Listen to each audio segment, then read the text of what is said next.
joining us today. We got a brand new story to share with you, so let's begin. When you've been with someone for a long time, you start to notice things, little things, subtle changes in the way they act, the way they speak, the way they look at you. Most of the time, it's nothing. People go through phases, right? Stress, work, life, it all takes a toll. But sometimes, those little changes, they mean something. That's what happened to Levi. Levi is the kind of guy who believes in marriage. Not just the wedding vows or the big celebration. He believes in commitment.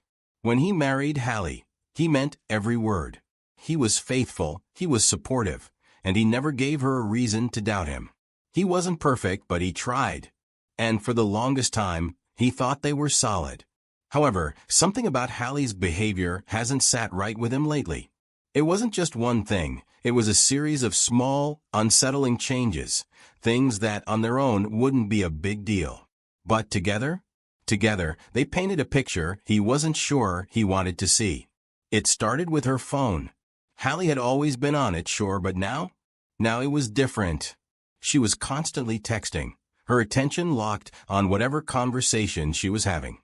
She'd smile, but the moment Levi walked into the room, the expression would vanish. And then she'd tilt the phone away, pressing the screen against her thigh, as if she didn't want him to see. She never used to do that. Then there was the way she started dressing. It wasn't that Levi didn't appreciate the effort. He did. Hallie had always taken care of herself, but now it was different. New clothes, perfume she hadn't worn in years, lingerie that, oddly enough, never made an appearance in their bedroom. She took extra time getting ready before work, before going out, but when she was home with him, she barely seemed to care. And then came the late nights. Hallie had never been the type to stay out late without telling him exactly where she was going. She was always considerate like that. But suddenly, she had late meetings, extra shifts, girls' nights that, for some reason, never seemed to involve any actual friends Levi knows. At first, Levi didn't question it. He trusted her. He wanted to believe her. But the more it happened, the more vague her explanations became. When he'd ask something simple like, "Where were you?" she'd get defensive. "Why do you care?" "I was working." Or, "God, Levi, why do you always have to ask me a million questions?" He wasn't grilling her. He wasn't interrogating her. He just wanted a straight answer. But instead of easing his concerns, she made him feel like he was the problem for even asking. Then there was the intimacy, or rather, the lack of it. It had been months since Hallie had shown any real interest in him. Every time Levi tried to get close, she pulled away claiming to be too tired, too busy, not in the mood. The woman who used to wrap herself around him at night now lay on the farthest edge of the bed, facing away. And if he so much as reached for her, she'd flinch, as if his touch was unwanted. Levi wasn't stupid. He knew something was wrong. But the problem was, he had no proof. Maybe he was overthinking. Maybe he was imagining things. The woman he trusted more than anyone might be keeping a secret from him. One evening, Levi sat at the dining table eating. It had been a long day, and all he wanted was a quiet dinner with his wife, a moment to just sit, eat, and pretend for a little while that everything was normal. Across from him, Hallie was scrolling through her phone, barely touching her food. The glow of the screen reflected off her face. Levi watched as her thumbs moved quickly over the screen, typing, deleting, and then typing again. She was texting someone, and whoever it was, they had her full attention. Then, as if remembering she wasn't alone, she set her phone down, exhaled, and looked up at him. "Hey, babe, I was thinking, I want to go out to dinner with a friend from work." Levi's fork stopped midair. His mind immediately latched onto her wording. A friend from work. Not "we're all going out," not a work event, but a friend. A single person. He swallowed, keeping his expression neutral. "Ooh." There was a pause, just a second too long. "Oh, just my coworker, Jason. It's nothing serious." Jason. Levi's grip on his fork tightened. He had heard the name before. Hallie had mentioned him in passing. A guy from work, someone she had to collaborate with on projects. Until now, Levi hadn't thought much of it. But now, every instinct in him screamed otherwise. Before he could respond, she leaned forward, tilting her head slightly, her voice light but pointed. "It's just dinner, Levi. Do you trust me or not?" And there it was. She had framed it perfectly, setting the trap with precision. If he said no, if he pushed back, he would be the controlling husband, the jealous man who didn't trust his wife. But if he said yes, he would be giving her exactly what she wanted, permission to do something that felt undeniably wrong. Levi forced himself to stay calm. "Why do you need to go to dinner with another man? Just the two of you?" Hallie rolled her eyes immediately, her annoyance flashing to the surface. "It's just food, Levi. Why are you making such a big deal out of this?" She didn't wait for him to respond before continuing. "You're so controlling. Can't I have male friends?" Levi exhaled slowly, gripping his fork a little harder. He had been with Hallie long enough to recognize what was happening. She wasn't answering his question. She was deflecting. Instead of explaining why this dinner needed to happen, she was shifting the focus onto him, his supposed jealousy, his supposed insecurity. "I'm not comfortable with it," he said finally, his voice steady. Hallie's expression hardened. "Wow. So I can't even have dinner with a friend without you freaking out? Do you think every guy I talk to wants to sleep with me?" Levi clenched his jaw. That wasn't what he said. That wasn't even close to what he said. "That's not what this is about," he replied. But Hallie wasn't listening. She was already locked into her argument, already playing the part of the wronged wife who just wanted a little freedom. "You're acting crazy, Levi. It's a meal. Are you going to start keeping tabs on everyone I talk to? Should I stop talking to men altogether? Would that make you happy?" Levi let out a slow breath. He had two choices here: engage in this argument, let her twist his words until she turned this into something it wasn't, or shut it down completely. "I said no, Hallie," he said firmly. For a moment, she just stared at him. Then, with a sharp scoff, she shoved her chair back and stood up.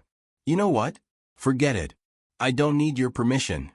And with that, she stormed out of the room, muttering under her breath as she disappeared down the hallway. Levi didn't move. He just sat there, listening to the distant sound of her bedroom door slamming shut. The next few days were cold. Hallie barely spoke to him. When she did, her voice was harsh, filled with irritation. She sighed dramatically whenever he entered the room, as if his presence alone was exhausting her. And then came the comments, passive-aggressive little jabs, disguised as casual conversation. "I never thought I'd marry someone so insecure. It must be exhausting, always being so paranoid. I hope you don't expect me to just sit at home like some obedient housewife." Levi didn't respond to any of it. He just watched. Hallie had always been persuasive, but this time it wasn't persuasion, it was pressure. She didn't ask him once, and let it go. At first, Levi tried to ignore it. He thought if he stayed firm, she'd eventually drop it. But she didn't. Instead, she switched tactics. The cold shoulder started. Then came the accusations. "Do you even respect me?" she asked one night, crossing her arms. Or, "Do you just see me as some possession you own?" And the worst one, the one that really got under his skin, real men don't act this insecure. Levi wasn't insecure. He knew that. He had never been the jealous type, and deep down, he was certain that if the roles were reversed, Hallie would have lost her mind. But after weeks of this, it started to wear him down.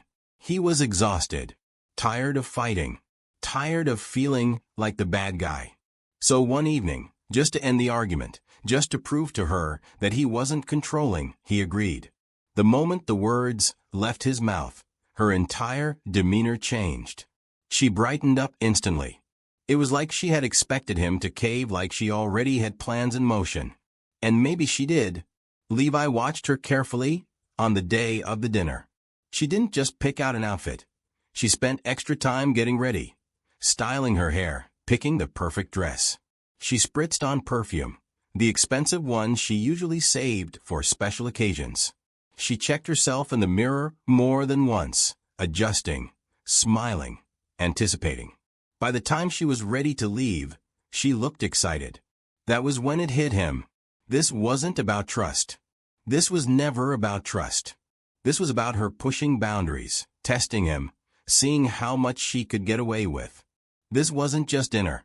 This was something else, something bigger, something that had already started long before she asked for permission. And now, he had given her exactly what she wanted. He had made a mistake. A big one. One night, fate gave him an opportunity. Hallie had left her phone charging while she was in the shower. Normally, she never left it out of her sight. It was always locked, always tucked away in her bag or under her pillow. But this time, she had been careless. Levi hesitated for only a second before grabbing it. He scrolled through her call logs and there it was. The same number over and over. Jason. Text messages?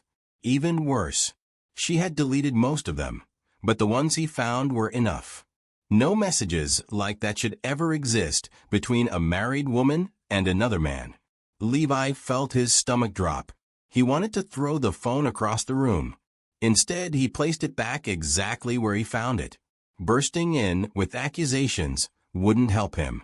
No, he needed to be smart. For the next few days, he started connecting the dots. He went through their bank statements, and sure enough, there were frequent unexplained withdrawals from Hallie's account. Fancy restaurants, boutique purchases, hotel stays. She wasn't just sneaking around, she was spending their money on it. Then he started tracking her movements. The more he looked, the more obvious it became. She wasn't even trying to hide it anymore. Levi could have confronted her right then and there. But that wouldn't have been enough. He had spent years building a life with Hallie. If she was going to betray him, she wasn't going to take everything with her. So he started preparing for the fallout. The first thing he did was secure his own financial standing before she could drain their resources. He stopped depositing money into their joint accounts and redirected his future earnings into a separate account under his name alone, one she had no access to. He also documented every transaction she made from their shared funds, knowing that proof of reckless spending on her affair could be valuable later.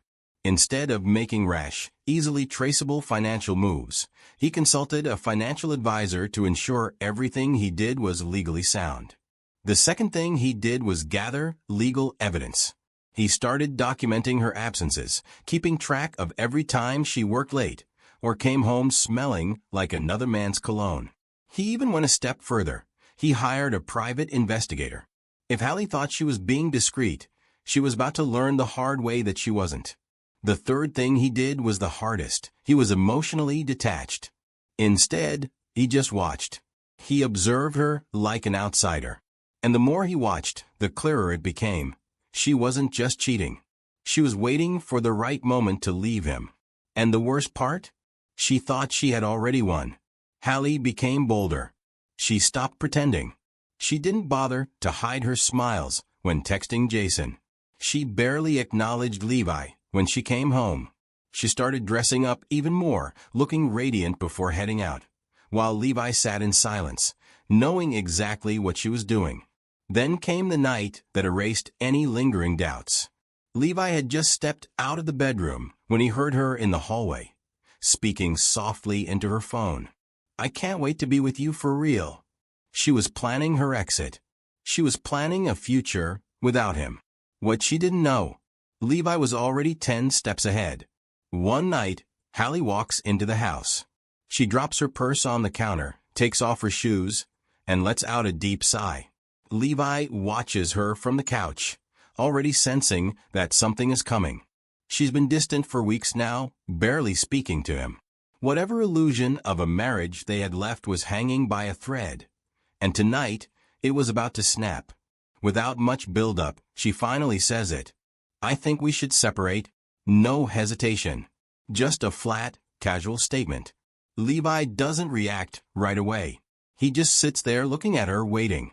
And when she realizes he's not going to make this easy for her, she shifts her weight and crosses her arms, already preparing for a fight. "Look," she continues, her tone annoyingly neutral, "I just think we've grown apart. I mean, we both know this hasn't been working for a while, right?" Levi, keeping his expression unreadable, asks, "Why now?"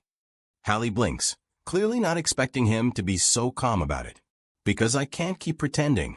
I love you, but I'm not in love with you anymore. There it is. The classic line. The same excuse cheaters have been using for years to justify their betrayals. Levi had heard it before from friends, from colleagues, even from random people online. And now, his wife was standing in front of him, feeding him the same tired lie. Then, as if to soften the blow, she adds, I think we should split things fairly. No drama. Levi nearly laughs at that. No drama? He wonders if she actually believes she's in control of this situation. He doesn't argue. Instead, he simply nods and says, all right. And that's when Hallie makes her biggest mistake. She assumes his quiet acceptance means she's won. The next morning, Hallie wakes up feeling light, almost relieved. She had expected Levi to put up more of a fight, maybe even beg her to stay. Instead, he accepted it. No questions, no resistance. It was almost too easy. Feeling good about herself, she decides to start preparing for her new life. The first thing she does is check their joint bank account. She had assumed there'd be a good amount of money in there. After all, Levi was always responsible with their finances. But the moment she logs in, her stomach drops. The balance is nowhere near what she expected. It's drastically low, almost empty. Panic sets in immediately. She grabs her phone and calls Levi. The moment he answers, she doesn't bother with pleasantries. Where's the money? She demands. There's a brief pause before Levi responds, his voice completely calm. You don't have access to it anymore. Hallie feels like the floor just dropped out from under her. What do you mean? It's our money. Not anymore. She can hear the quiet satisfaction in his tone, and it makes her chest tighten. This wasn't a mistake. This wasn't some banking error. Levi did this on purpose. Hallie comes home later, exhausted. But the moment she looks toward the dining table, she stops. Sitting there in plain sight is a large envelope. Thick, heavy, placed neatly at the center, almost like it was waiting for her. Her name is written on the front in bold, precise letters. A cold prickle runs down her spine. Slowly, she walks toward it. She hesitates for a second before peeling it open. The moment she sees the first page, her stomach drops. Her breath comes short and fast as she flips through the documents. Then, she sees the attachments. Screenshots, phone records, bank statements. She schemes frantically, hands shaking. There it is, proof of her affair with Jason. The messages, the calls, the hotel bookings, everything. Levi knew. This isn't just a divorce filing. It's a calculated attack. Levi wasn't blindsided. He wasn't hurt and broken as she expected. Hallie thought she had it all figured out. Manipulate her husband into looking the other way, and then walk away on her own terms when she is ready. She thought Jason, the man she had risked everything for, would be there waiting with open arms, ready to build a new life with her. But life doesn't always go the way we plan, especially when we build our plans on deception. One by one, people started finding out the truth as the divorce process began. Levi didn't just sit back and let her control the narrative. He made sure everyone knew exactly what had happened. He had proof, undeniable evidence of her months-long affair, and he wasn't afraid to use it. Their friends found out. Her family found out. Even people at her job heard about it. The image she had carefully built, the loving wife, the responsible woman, was shattered. But the worst part? The man she had given it all up for, Jason, was nowhere to be found. The moment things got messy, Jason distanced himself. He never wanted anything serious. He was just enjoying the thrill, the chase, the stolen moments. A fling was fun, but dealing with a woman who had burned her own life to the ground? That wasn't part of his plan. He didn't want the baggage, the drama, the consequences. And just like that, she lost everything. She had no husband, no lover, no financial security, and no one to turn to. She had traded stability for a fantasy, and now she was left standing in the wreckage of her own decisions. In the end, she thought she was outsmarting Levi. She thought she could manipulate him into accepting her affair. She thought she could walk away unscathed, with a new life waiting for her. But in the end, she played herself.